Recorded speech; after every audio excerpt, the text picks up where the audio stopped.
Very often we are condemned to the environment that we are born into. But mine was to be a story where this place may have given birth to me, but it wasn't a destination for me. The rate of sexual violence in South Africa is amongst the highest in the world. Victims have been silenced and left with no voice. But today, we're changing the narrative. We're in Limpopo in a village called Magodu to meet a young gentleman by the name of Sylvester Mashilo Mukubedi, who's going to be telling us a little bit more about his story as he is born from rape. My name is Katlego and welcome to Born from Rape.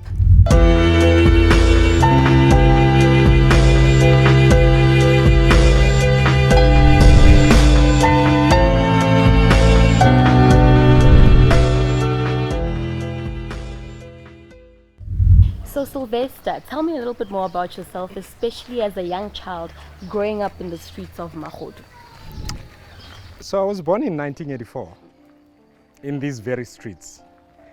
What I remember quite fondly is the simplicity of growing up here. Now, as you look around Magodu, a lot has changed, but a lot hasn't changed. A lot hasn't changed because when I look around, I can still see the simplicity of children playing barefoot in the streets, livestock roaming the streets, a sense of simplicity that even when you don't have much, that what you have is more than what you don't have. And for me as a young child growing up here, I can recount the happiest times of my life having been here.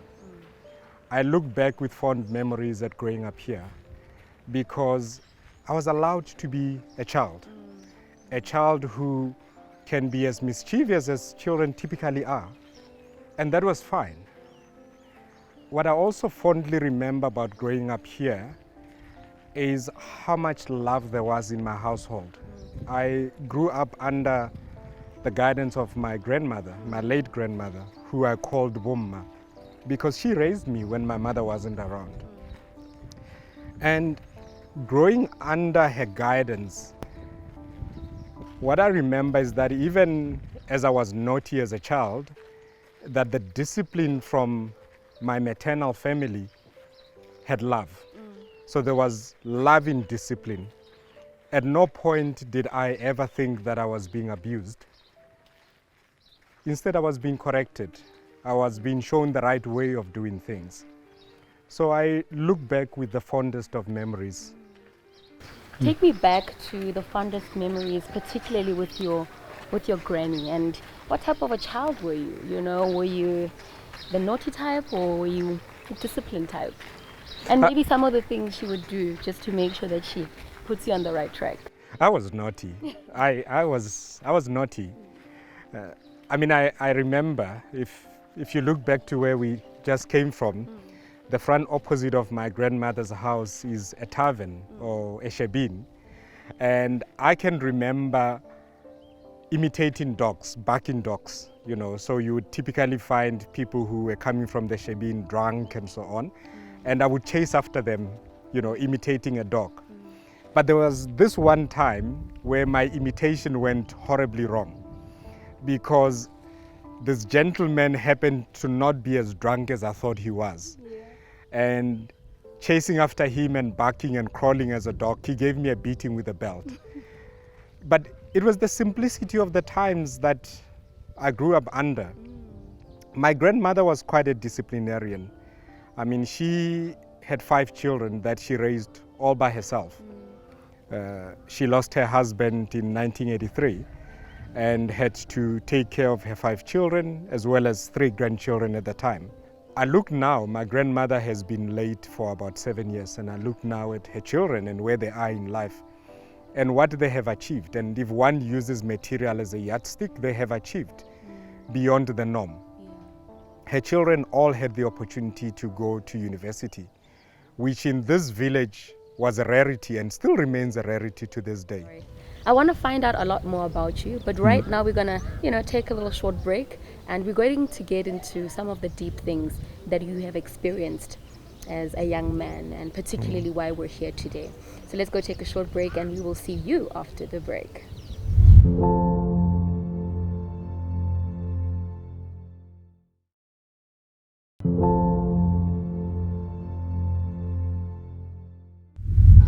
So much happens in 36 years. And so much has happened in my 36 years of life. I find myself back here in a village where I was born. A village that, for me, has many fond memories, but at the same time, there's a bitter sweetness about it. Welcome back, guys. As I spoke, I said we're going to be talking more about his challenges that he is born from rape. Now we're here, Mr. Sylvester, at the graveyard. Just tell me a little bit more about why we're here. Where we are now, we are standing in front of the graves of two people that mattered the most to me. Okay. My grandmother, Rosina Mkubedi, as well as my late uncle, Malesela Mkubedi. And we are here because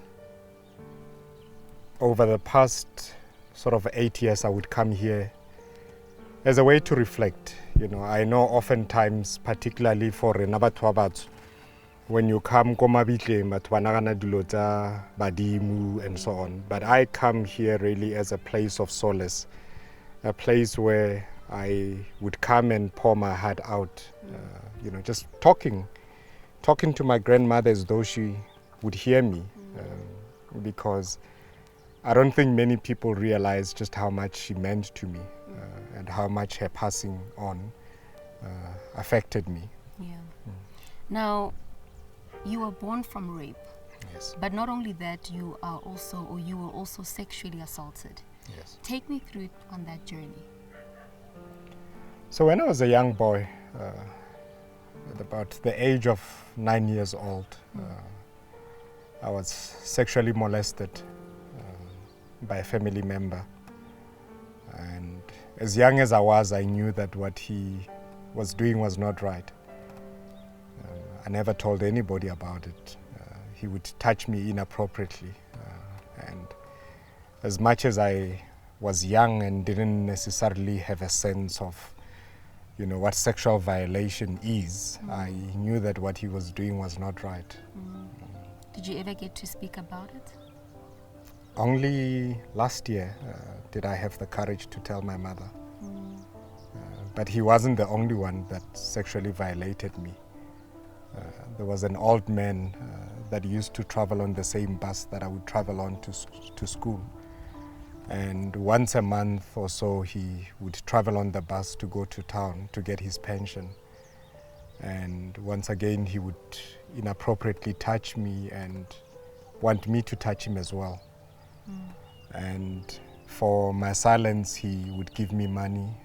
He would buy me presents like a soccer ball and soccer boots and so on.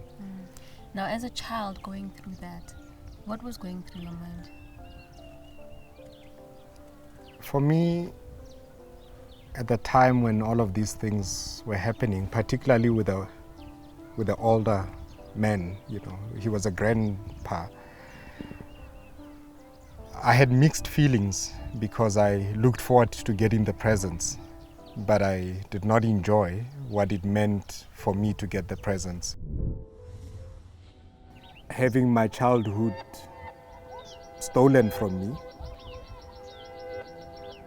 and I sometimes wonder whether the people who abused me physically, emotionally, and sexually, whether they knew what they were doing to me. Because that scar ran so deep. It ran so deep that it robbed me of my self-worth. Now, your grandmother then passed away. You found out that you were born of rape. What happened after that? What are some of the challenges, some of the measures? Did you try and find your father? Just take me through that. So, I mean, when I found out that Ntate Ndaba wasn't my father, the obvious question was then, who's my father? I had an identity crisis because I wanted to know who's my father. Everything about me seemed like a lie. I began to question so many things. You know, I began to question why my mother had lied to me, because I had asked her more than once whether he was my father, and I asked her because I could see that something was not right in my relationship with him. And I felt a deep betrayal that the person who I considered to be my best friend could lie to me the way that she lied to me. But trying to almost put myself in her shoes as a 19-year-old girl in a village, still in high school, I wanted to know who I was, because my identity is important to me, particularly as a man, and as a man who's raising 3 boys. Unfortunately, my mother did not then, and neither has she now, come to terms with the fact that she was raped. She has not come to terms with it to the extent that she doesn't want to talk about it. She would rather forget that it happened. She feels a shame about it. And for me, the question that I then have is, if you feel shameful about my coming into this world, how then do you love me? Just to touch on that, my question would then be the same pain that you're experiencing. Do you not think maybe your mom was going through her own pain because she was raped? She's battling with the fact that she was raped. She's battling with the fact that she still had to keep the pregnancy and to save your life. And perhaps the embarrassment and the shame that she was going through is the reason why her behavior is like this. And I can understand that. I think what I realized is that sometimes as a young person, as a child, you sometimes have the capacity to handle that which your own parent cannot handle. And therefore I recognized that very early on. But at the same time, I still had an expectation that she would be the parent. That if there was anybody who understood what I went through and what I was still going through, she would be that person. I said to my mother, I may not have been your choice, but I know I was God's choice. And because of that, I find comfort in the fact that He who knew me before I was formed in my mother's womb has been my only father from day one. That's true. And that's what I have comfort in. I like that you say that, but I also like the fact that family is very important to you. And after the break, we're going to be talking to his family to find out their take on his journey, born from rape. We'll be back.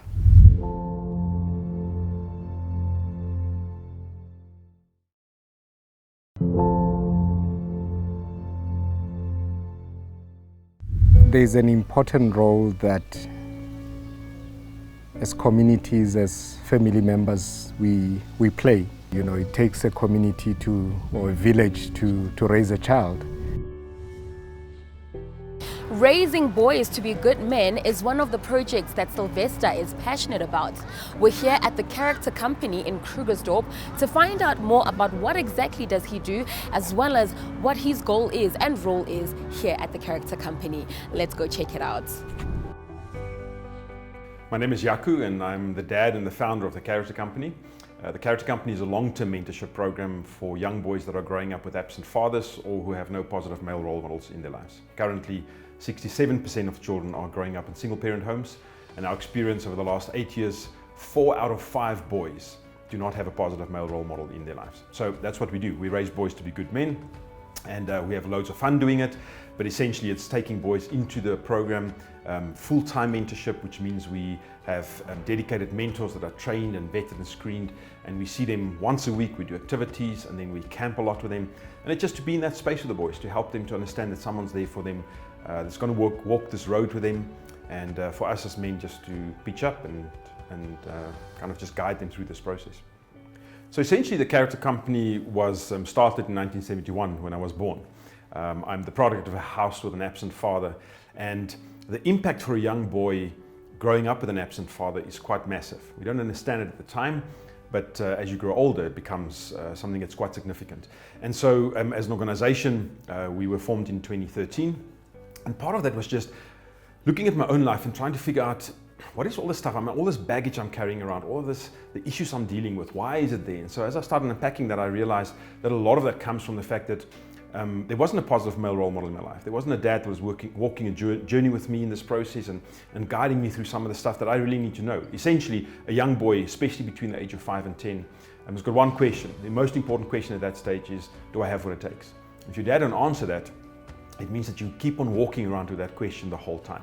And so for me, that was quite difficult. And so I wanted to do something. And as I looked at it, I realized that if I look at our country, I look at our society and the stuff that goes on, essentially it boils down to that. We are unfathered and unmentored. And so I figured we need to start somewhere. We need to start at the root cause of this, and that is to help boys to understand that they can be good men with the input of men that walks this journey with them. And that's where we started. You can't give what you don't have. And if you're not in a space where you understand or can operate out of a space of empathy, then it means then you're gonna go through the emotions, but not the emotions. So you understand that from a book point of view, I can do this step and this step, but you don't understand the emotions behind it. And I think, when I look at Sylvester, I think that's the thing that drives so much of his interaction, be it boys, teenagers, men. In that space, it's just because he comes from a place where he understands the hurt, he understands the pain, but he sees the healing, he understands the healing.